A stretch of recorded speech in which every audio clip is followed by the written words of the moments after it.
मोहब्बत के चाहत में नशा के आदी हो गई। आके देखो तोहरा चलते एगो लड़का के बर्बादी हो गई।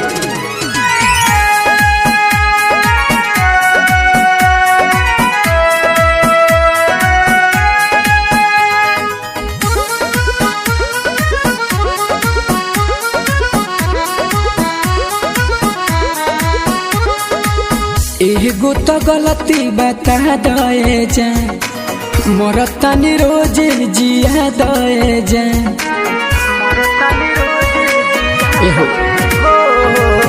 एगो तो गलती बता दे जान, मरतानी रोज जिया दे जान।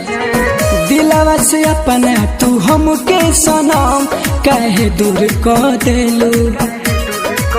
तो पानी पिए वाला तू तो एगो लइका के अब दारू पिए प मजबूर कर देलू। तो पानी पिए वाला तू तो एगो लइका के अब दारू पिए प मजबूर कर देलू।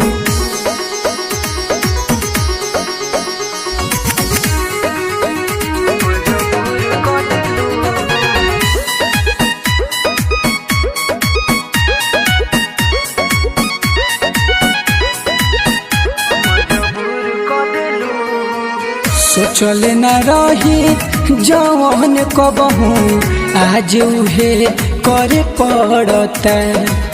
जवन उम्र में जियल जाला ओही उम्र में मरे पड़ता।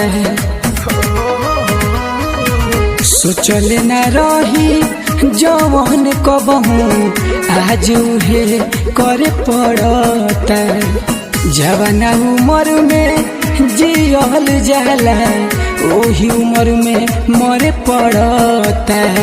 सपना दिखा के काहे बोलाए जान, चकना चूर कर देलू। तो पानी पिए वाला तू तो एगो लइका के अब दारू पिए प मजबूर कर देलू। तो पानी पिए वाला तू तो एगो लइका के अब दारू पिए प मजबूर कर देलू।